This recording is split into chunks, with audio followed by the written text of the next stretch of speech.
Miss Newbold, if you had 5 minutes in which to explain to your GCSE English students how to significantly boost their grades in their GCSE English poetry essay, what would you recommend? I would get students to learn the key poetic terms. There are several reasons for this. First of all, using the poetic terms correctly in your essay will really impress the examiner.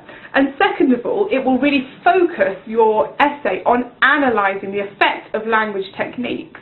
So let's start off, first of all, with alliteration.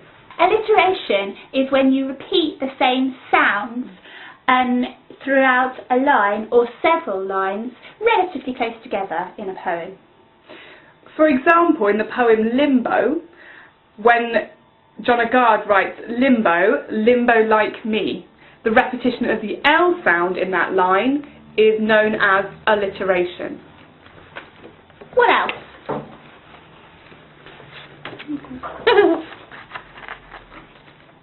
Assonance. A tricky one. Well, assonance is, you know when you've kind of got a little rhyme, but it's not really a rhyme, it's kind of half rhyme? Yeah. That's assonance. It's when you've got the repetition of vowel sounds. Okay. Can you think of an example, Mrs. Rees? Yes, I can.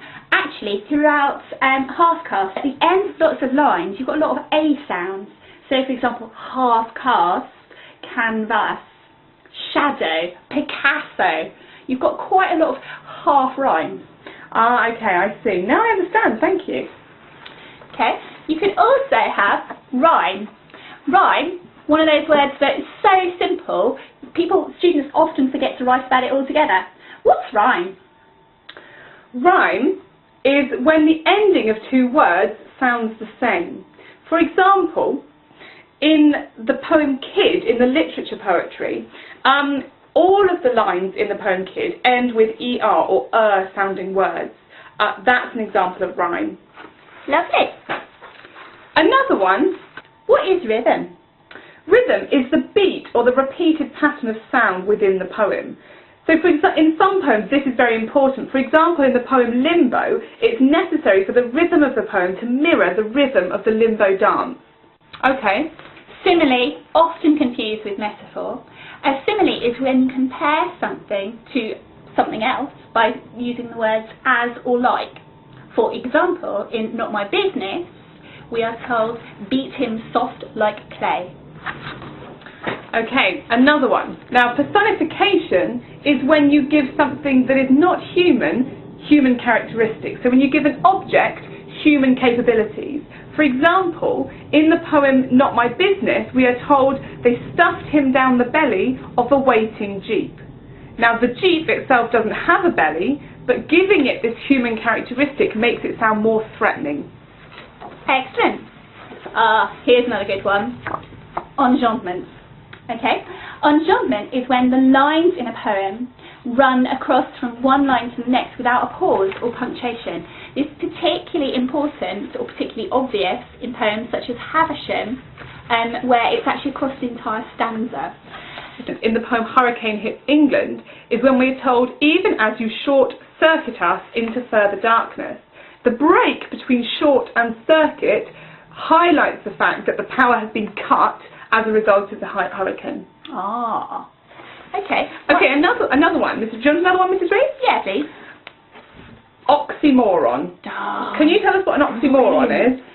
Oxymoron is when you've got 2 contradictory ideas or images placed together, e.g. Hell's Angels. Oh, okay. And what about in the poems? Can you think of any examples? Okay, well, it's really important here that you it's not very common in the language poetry. You're quite likely to get it in some of the literature poems, so for example, again, in Havisham, which starts off with the phrase, beloved sweetheart bastard.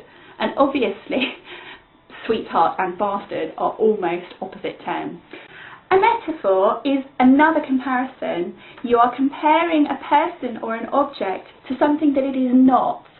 But instead of, as with a simile, saying like or as, you just say that the object is something. Okay, great. And an example from the poems? Well, in Presents from My Aunt in Pakistan, she says, I tried each satin silken top was alien in the living room. Now, she wasn't literally alien. She isn't an alien, that's not what she's saying, but we understand that by saying that she just means that she feels out of place.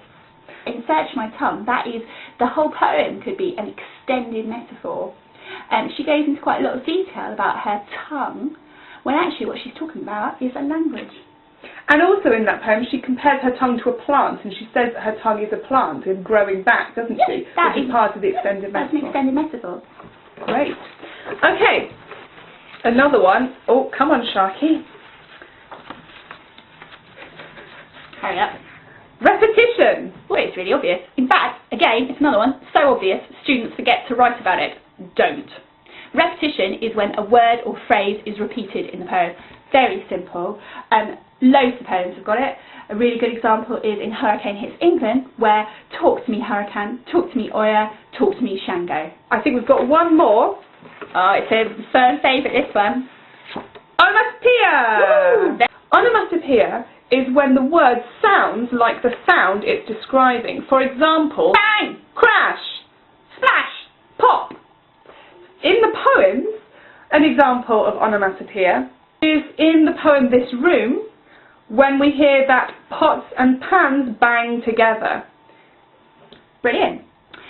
Okay, GCSE students, using these words isn't guaranteed to get you an A star, and there are other words that you can use, but it will be a surefire way of structuring your essay and focusing on the analysis, and definitely impressing the examiner with your thorough knowledge of poetic terms, and should get you well on your way to top marks. good luck! Good luck!